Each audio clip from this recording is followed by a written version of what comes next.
प्रिय संस्कृत मित्राणी नवा संस्कृता आज के संस्कृत स्टडी पे हम वाचन कर रहे हैं महाकवि भर्तृहरि द्वारा विरचितम नीति शतकम। और नीति शतकम में हम लोग सूजन पद्धति का वाचन कर रहे हैं और नीति शतकम के आज हम लोग 56वें श्लोक का वाचन करेंगे।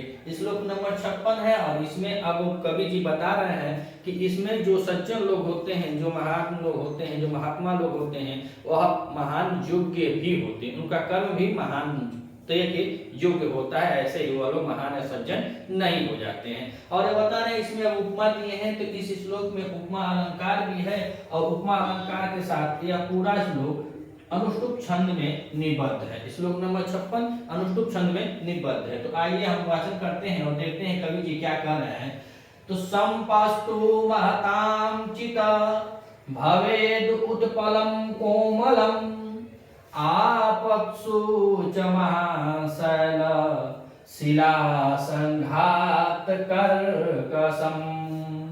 तो कर मातां संपस्तु चित्त भवेद उत्पलम कोमलम। तो जो सज्जन लोग होते हैं, जो महान लोग होते हैं, कवि जी बता रहे हैं जो सज्जन होते हैं, जो महान लोग होते हैं, तो उनका जो मन होता है, चित्त माने मन जो होता है, उत्पलम, उत्पलम मतलब कमल को कहा जाता है।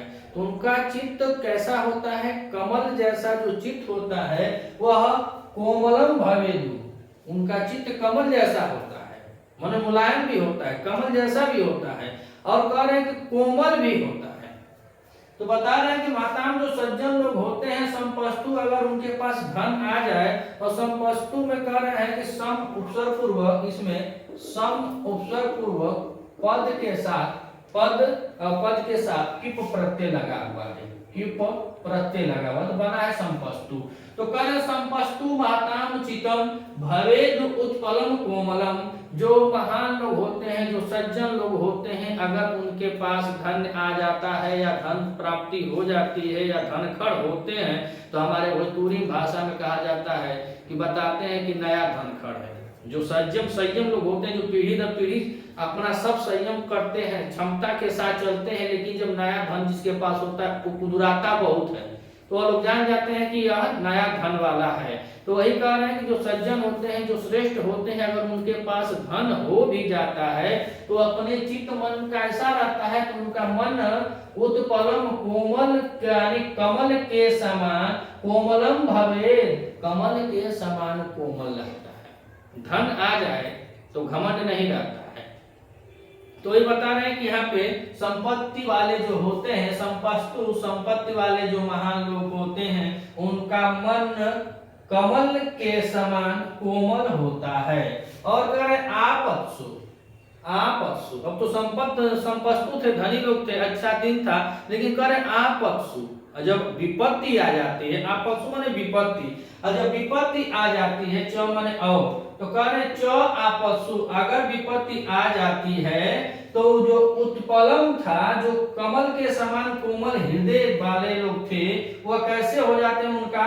तो महाशैल शिला संघात कर्कशम, अर्थात महाशैल बता रहे हैं कि वही उनका जो चित्त था, वही जो उनका मन था, जो संपत्ति में अच्छे दिनों में कमल के समान कोमल था, लेकिन उनके ऊपर भी अगर विपत्ति आ जाती है, अगर उनकी संपत्ति खो भी जाती है, तो धैर्यता पूर्वक इतने दृढ़ होते हैं कि महाशैल के चट्टानों के समान। तो कह रहे महाशैल के शिला मतलब चट्टानों के समान, संघात कर्कशम, अर्थात उतना मजबूत उनका मन हो जाता है। जो धनी थे और संपत्ति में थे तो कमल के समान कोमल था, लेकिन वही व्यक्ति जब आपत्सु आई, जब विपत्ति आती है उनके ऊपर, जब धन छीण हो जाता है, तो उनका हृदय कैसा हो जाता है? तो कह रहे महाशैल शिला, अर्थात महाशैल, महापर्वत कहा जाए या महाशैल के चट्टानों के समान, कर्कशम संघात कर्कशम, उसके समान क्या होता है? कर्कश हो जाता है, अर्थात कठोर बन जाता है। ये ना कि विपत्ति आवे तो रोवे लगे, टाइल्स के तरह टूट जाए, और संपत्ति आवे तो मार्बल बन जाएगा, बहुत सही है। तो ऐसी बात नहीं है। संपत्सु अगर धनखड़ हो गए, जो संपत्तिशाली होते हैं, जिनके पास धन होता है, उनका हृदय चित्त उत्पलम अर्थात कमल के समान कोमलम भवेद, हमेशा कोमल होता है। आपसु विपत्ति में और आपसु विपत्ति में महाशैल शिला अर्थात महाशैल के चट्टानों के संघात कर कसम के समान वह उनका हृदय भी कठोर हो जाता है। जैसे बताया जाए तो जो हमारे अभिनेता हैं, महानायक की सदी के अमिताभ बच्चन जी, उनका भी एक समय ऐसा गया, ऐसा लचरा कि बेचारे दर बदर हो गए, लेकिन फिर मेहनत किए, फिर स्ट्रगल किए, करोड़ों करोड़ों के कर्जे में डूबने वाला आदमी फिर आज अर्थ से फिर फर्श पर पहुंच गया। तो ये बताने कि जो सज्जन लोग होते हैं, जिनके पास संपत्ति होती है, वो टूटते नहीं है ज्यादा, और जब जुटते हैं तो ज्यादा दिखावा भी नहीं करते हैं, कुदराते भी नहीं है, तो वह ऐसे से यहाँ से वहां चले गए। इसी तरह संपत्ति वाले जब उनके अंदर विपत्ति आ जाती है तो रोते गाते नहीं, बल्कि अपने जो कोमल हृदय था उसी हृदय को फिर कठोर कर लेते हैं। और कैसे कर लेते हैं, तो उपमा दी गई कि महाशैल शिला अर्थात महाशैल के चट्टानों के समान उनका हृदय भी कठोर हो जाता है, कर्कशम उन्होंने कठोर हो जाता है। अगर आप चैनल पर नए हैं तो चैनल को सब्सक्राइब कीजिएगा, और वीडियो अच्छी लगे तो वीडियो को भी लाइक कीजिएगा। मिलते हैं अगले वीडियो में, तब तक के लिए नमस्कार।